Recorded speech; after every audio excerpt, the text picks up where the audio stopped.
Yo, what's up mga idol? Day 5 na nga pala ng ating pagpapatas na talon dito sa Endless Grind. So tara, pasok tayo. Let's go. Kapag pasok ko nga dito, medyo maraming tao. And this time mga idol, sa day 5 natin, meron tayong mga kasabay. Ito nga pala si Clarence, isa siya sa mga player ng Batang Kalye. Matagal na nga pala yung player namin. Isa siya sa mga kasabay natin dito sa training. And ang training nga pala namin yun, more on legs at pagpapakondisyon. And kasabay nga rin pala natin dito si Liza. Isa sa mga kampi ko sa Wildcats. Expect nyo na lagi natin kasama yan si Liza sa mga susunod natin training. Dahil nga sabi niya sa akin na sasabay nga daw siya. So itong ginagawa namin yun, ito nga pala yung circuit training. Nakakatulong tong workout na to para sa legs and pati na rin sa pagpapalakas ng resistensya. Ipapakita ko sa inyo tong circuit training ng tuloy-tuloy.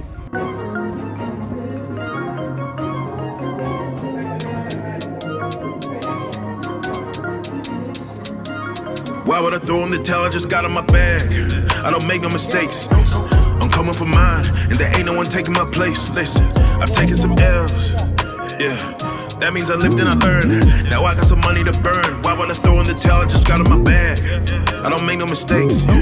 I'm coming for mine, and there ain't no one taking my place. Listen, I've taken some L's. Yeah, that means I lived and I learned. Now I got some money to burn. Why would I throw in the towel? I just got in my bag. Slow the stars, what they calling now? I don't know what they talking about. Scoop saying back in Rio, went 3-0, he immortal now.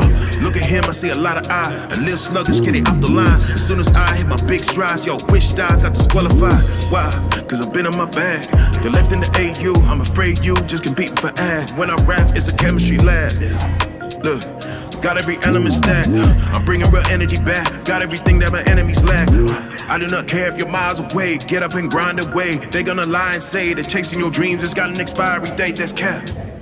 Gagawin nyo yung mga idol ng 6 na sets. So habang nagsisircuit training kami, meron nga pala kami mga nakasabay. Sila yung mga nagtitraining at nag-workout dito sa Endless Grind. So napansin ko nga sa kanila, para nagsisimula pa lang sila sa pag-workout. And zero knowledge nga sila sa mga pagpa-proper ng kanilang ginagawa. Syempre, tinuruan ko na rin sila ng proper kung anong gagawin nila. Kasi meron din naman akong kahit konting alam. Pagtapos nga ng aming circuit training, dire-diretso na kami sa pag-workout namin sa mga legs. Kasi ang goal lang naman talaga natin dito is makadunk ako. Isa pa mga idol. So, hindi lang tumataas yung talong mo dito. Ang kagandahan pa, lumalakas ang legs mo. Ay hindi ka basta-basta may injured. Dito hirap na hirap nga si Liza. Sa tingin ko nga hindi pa siya masyado kondisyon. Si Liza malakas naman yung legs niya, mataas pa tumalon at may height. Magiging unstoppable si Liza kung workout niyo pa ito. Ang next namin ginawa dito is parang lunges. Pero may mga hawak kami ditong mga weights. Ay papakita ko na sa inyo yung mga ilang winner count namin dito sa day 5.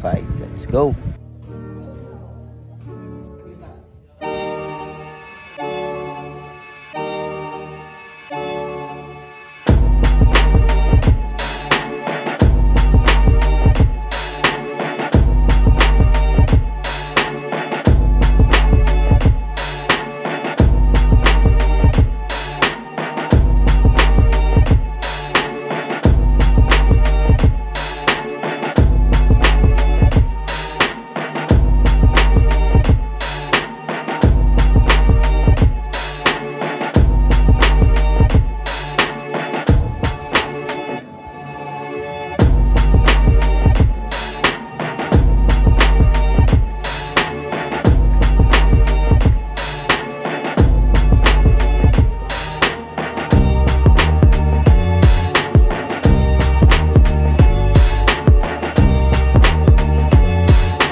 Pagkatapos ka ng sobrang tinding workout natin sa day 5, konting core na rin kami dito para malakas din yung core, diba? So, syempre, maraming salamat nga po pala sa Endless Grind, lalo na kay Coach Beans. Please nga pala sa mga gusto pumunta dito sa Endless Grind, dito nga lang pala yan sa Dasma, sa Litran 2. Kung gusto nyo ako kasabay, mag-comment lang kayo and i-PM nyo ako sa aking FB page at personal FB account. Masaya kapag may kasama mga idol kesa lonely tayo, no? Kung gusto nyo ako sabay, punta lang kayo dito sa Endless Grind. Tuwing hapon at gabi nga lang pala ako napunta dito. At abangan nyo yung ating next day. Maraming salamat sa panonood nyo. Yun lang mga idol. Peace!